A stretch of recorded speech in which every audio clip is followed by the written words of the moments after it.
Welcome back. Time's not 2:52 here on Chicago Live. Next, we're going to talk Chicago real estate. We're joined by Sammy Lubeck. He is billed as Chicagoland's real estate agent. He's joining us now, of course, a day after we finally saw the Feds make a quarter percentage of a cut.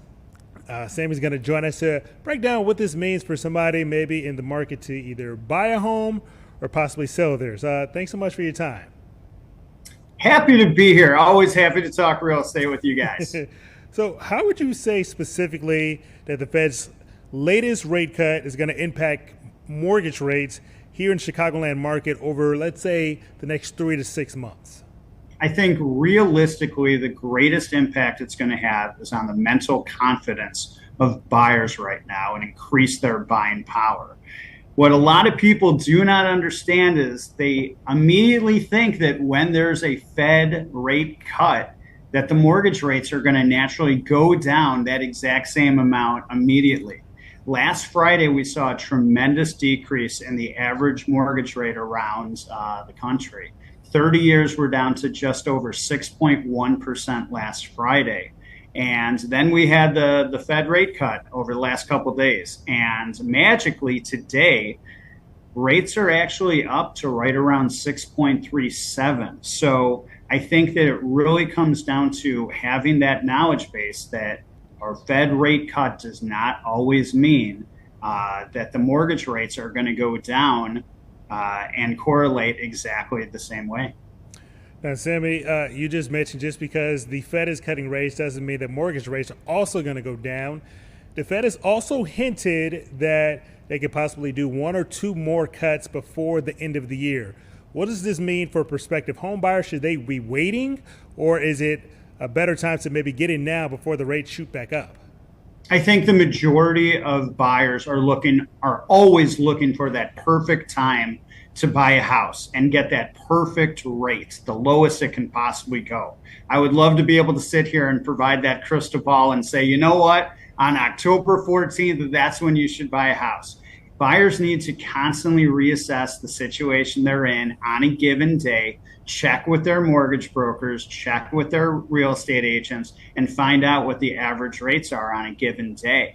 But I do think that the Fed coming down and rates coming down a bit last week, of course, that spurred on a lot of buyers to maybe check out the listings online and see what's going on and see if there are homes they want to see. I think it's really easy to put the cart before the horse and think that there are going to be all these homes ready to go for them just because the rates have come down.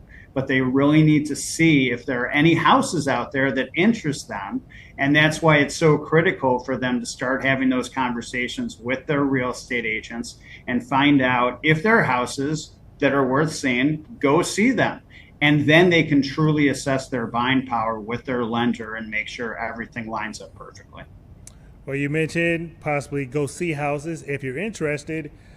Paint the picture for us. What does the inventory look like here in both inside the city as well as the nearby suburbs? So Homes.com recently put out a report of listings in August of 2024 versus August 2025. Chicago listings went up about 2.7% over last August. Well, that was the third lowest of any metropolitan area. The only 2 areas that had actual decreases in inventory were the San Francisco area and San Antonio.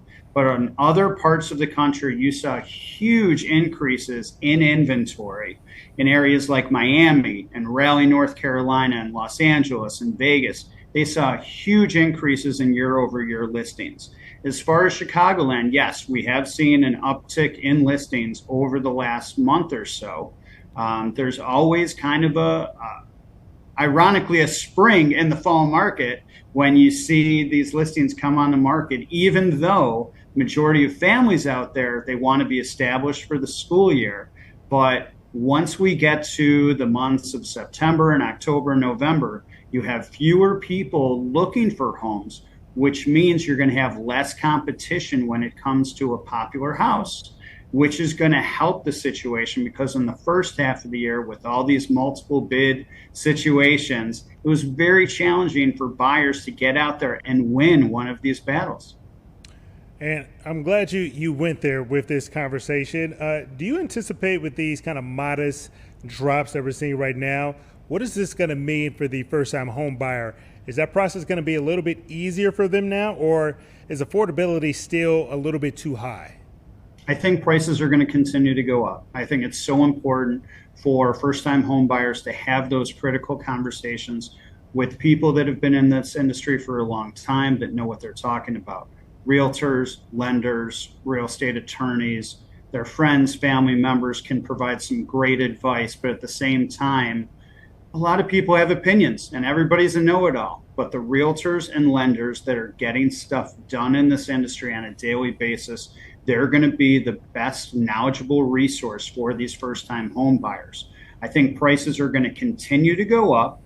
If you have an ability to look for a house in the second half of the year, once families and students are situated at schools, you're going to have less competition. So it might be a tick easier for these first-time home buyers to get a deal on a house. But once the spring market comes, if the mortgage rates are a little bit lower, sure, they'll have a little bit more power in their buying power, but they're going to have a ton more competition once the spring market comes.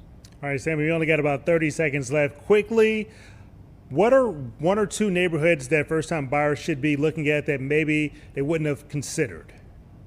I think realistically, it all comes down to, if it's a family, it's good schools.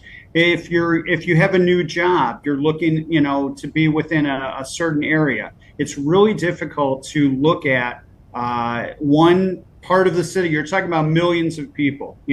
For investors, obviously the South Side of Chicago, South Loop, that's seen still as a solid investment because you still have so much potential for it to boom.